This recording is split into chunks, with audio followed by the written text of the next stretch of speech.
Racing in the Future Schoolboys and Invitational 35-lap event, Anthony, along with Jamal John, Paul Dino Briga, Christopher Griffith and Alonzo Ambrose, led for most of the race. An early mishap had caused some of the cyclists to drop out of the race. His escape led him to end with a time of 1 hour, 20 minutes, 40.27 seconds, while young Diraj Garbaran claimed second. The race for third place was intense as longtime rivals Jamal John and Paul Dino Briga sprinted across the finish line. However, it was John who claimed the third spot, just pipping Dino Briga with a well-executed bike throw. Fifth and sixth place went to Griffith and Alonzo Ambrose. Of the 8 sprint prizes up for grabs, John claimed 4, Griffith 2, while Anthony and Garbaran took 2 apiece. The boys 12 to 14 saw Richard Van Veen winning the race, while Ralph Williams claimed top honors in the veteran under 50 event with Lear Nunes and Oliver Young second and third respectively. Eon Jackson was winner of the over 50 race, with Lyndon Blackman and Kennel Lovell taking second and third places.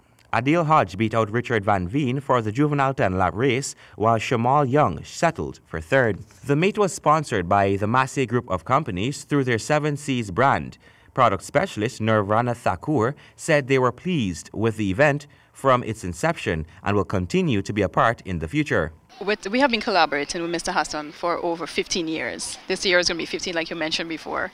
And it actually brings Massey a lot of excitement and privilege to know that there are young ones participate. I always admire young ones.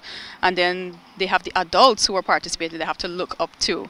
And I think it's quite inspiring. And I always mention every year about sportsmanship.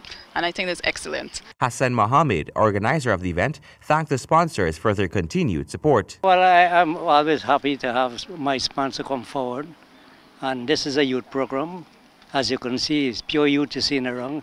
Old youth, big youth, small youth. But as everything else, I'm very happy that the sponsor wasn't hesitant to come forward for all these years for this program. I do hope they will continue, which I know. But I am saying once I'm wrong, I will get sponsorship. Coming to you from the National Park in Georgetown, Colwyn Abrams, HGP Sports.